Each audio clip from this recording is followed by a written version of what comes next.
Can I walk onto an SEC field starting from outside the whole entire thing?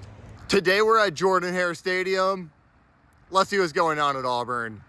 Starting off hot, the very first gate we see actually is open, but there is business to be tended to, and I try my best to stay out of people's way. So I'm gonna let them do their thing and head this way around the stadium. This side of the stadium feels a little bit better. Let's see what's all going on. Statues are up front for our Heisman winners, Bo Jackson, Pat Sullivan, and that man, Cam Newton. More Heisman honors and undefeated seasons are highlighted along the wall of the stadium. Along with all the Heismans, we have a bust of John Heisman himself too, who went to Auburn. Here's another open gate right here, but that's gonna be used as a loading dock as well. These doors behind the Heisman statue might be our first real shot. Anything going on? Doesn't seem like it. We're right across the street from the baseball field too. Might as well give that a shot, right? And here we go. Open gate for SEC baseball. Let's slide in. What's going on at Hitchcock Field? Auburn having essentially their own green monster is news to me. That's pretty neat. Looks like we got lots of toys out to get ready for the season too. Let's make our way back around. Next attempts we're gonna have are along this way, which has all lock gates around here. Pull on one really quick, not gonna move. Do you know how to get in here? Oh, you don't? Okay, we'll keep moving. Right under this giant ramp, this black gate actually looks like it might be open. Will this go into anything? Literally not even a chance. We'll leave that how we found it. I did actually just see that truck leave. I wonder if they left the gate open. Nope. Job well done, crew. You locked up behind yourself. Let's keep wrapping around. Here's our next opportunity right behind the end zone, taking us almost halfway around the stadium now. These car gates right here definitely could be closed, so we're starting off a little bit more promising than most spots. And just like that, we made it on through.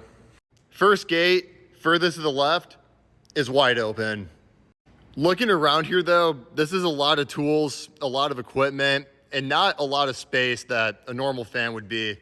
I think this door right here is gonna need to be open to get into the bowl. Jordan-Hare is right here. Do we have it though? Doesn't seem like it.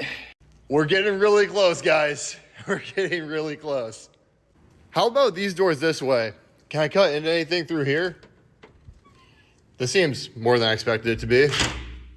Okay, hear me out. There's some whiteboards right here. There's some bathroom through here, and we're right by the field.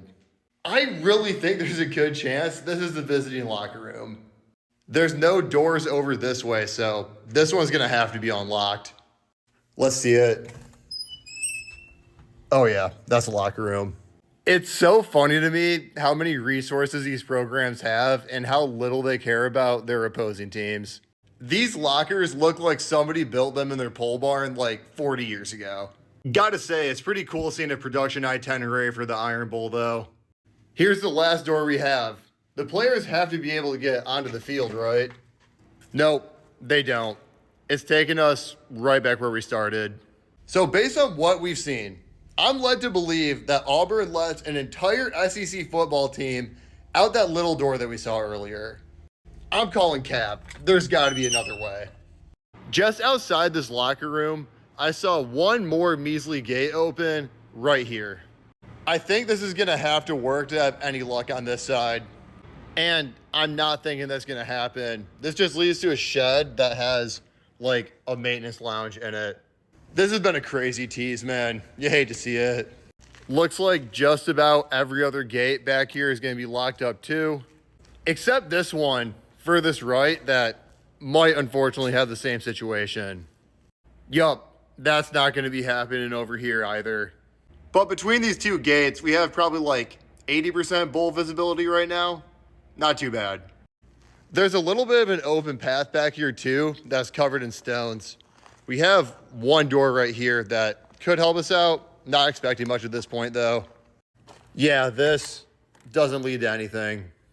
Looks like we have some old seat backs for the taking through here. That's pretty cool. But there is nothing else promising through all of this junk. We have officially exhausted all of our options. And after that little excursion, we're back to a whole bunch of gates and a whole bunch of locks. This turnstile ain't gonna budge either. Once we get past these gates though, we're in the clear. This is the main concourse right behind the entrance, and all of these sections look wide open once you get there. No wonder I can't get in right now. The stadium's sold out. At this point, our chances of entering are getting much fewer and much further between. This door has lights behind it.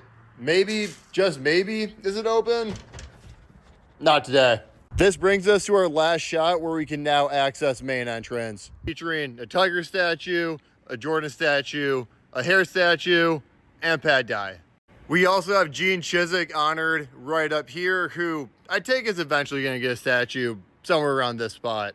And to no surprise of mine, a lock gate. Man, that's probably the closest no that we've gotten.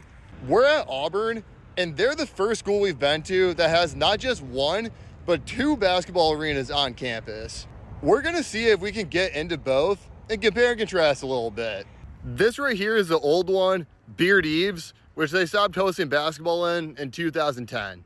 According to the sign, it should be open. Does the door agree? Seems like it does. It's definitely noticeable this isn't used anymore. It is so barren around here. But as we hook a left here, we quickly make it onto a court that still looks like it'd be used on and off again at least. If you couldn't hear from the chatter, we walked into something going on and the court got closed off for it. That's a bummer. Here's that whole mess of people. So no basketball, but this arena is definitely still getting used for something. I'm pretty intrigued by this place. This isn't somewhere you get on a lot of campuses. I want to check out just a little bit more. It looks like these stairs right here are going to be open. Let's run up here a little bit, see what we find. It seems like this building is more academic than athletic at this point. We made our way to the geosciences floor. This floor has a giant T-Rex skull that alone makes going in this building worth it. It looks like there's more classrooms that wrap all around this way too. The way this building moves, I'm actually led to believe there's classrooms that wrap around the entire arena. This hallway is way too narrow to have ever been a concourse too, so I take it it's always been like this. We still have room to move up. It could be above us. Yup, this right here is where we're supposed to be. We got some mats down, we have some hurdles out here. It looks like this is used for practice now. I could loosen up after a long drive. Let's get another quick peek at the arena here too while we're on this concourse level. Seeing this Auburn Legends wall left up and left behind is super neat to me. This hasn't been updated since 2000. Of course, Chuck still made the cut though. All the ads and arena photos are still exactly the same from when this closed down in 2010. Over here, we have a concession stand that was left abandoned. There's even still a payphone in here. After seeing this, Neville has to be open. I want to do a compare and contrast so bad. There's Neville Arena. Wasted no time letting you know Auburn was in the 2019 Final Four. Just like Beard-Eaves, let's see if the main entrance is open. Right next to Charles Barkley. Is it a yes or a no? That's gonna be a no. I've never seen a basketball arena that includes a patio. It looks like you rent these out by letter, and they're pretty cool. You got a grill, you got a few tables, you got the closest tailgate you're gonna get to the stadium. Looks like Bruce Pearl's family got Suite R, and they actually left this unlocked. Will I run into Bruce Pearl if I go through here? Wouldn't be the first time I've seen a coach.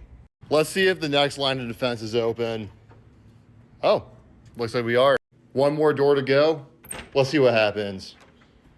We're 3 for 3, guys. Looks like this leads right into the Auburn club section where they just have SEC Network playing on repeat. And right through here, we actually have access right onto the court. That unfortunately has a shoot around going on, so we will not be taking that route.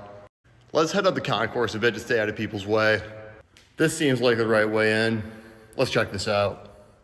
Actually, this door took us directly above where we started to a second layer of this club level. And we're finally making our way out of that level through right here. Yup, This looks like main entrance right here. Totally missed this huge eagle walking in. Let's keep moving up to main concourse. Even right off the court, we still have a ton of tables and chairs set up, like this is another club level. There's buffet lines set up and everything. Is there another event going on here today too? There's gotta be, right? This right here is what really caught my eye though. I wanna go inside this place. This whole section of Neville Arena is like a Hall of Fame museum piece. Right above us is a full 360 of all the national championships and SEC championships from all sorts of sports. Here's a little write-up on John W. Heisman, who actually coached at Auburn, plus old Aubie versus new Aubie versus executive Aubie. Along the outside is a brief history of every single varsity sport at Auburn, and with these blue lights, it sticks out like a sore thumb anywhere in the arena. Like, look at this from the complete opposite side of the arena. I thought these were Vegas slot machines when I first walked in. Auburn, on account of both those arenas, that was pretty neat. Appreciate y'all.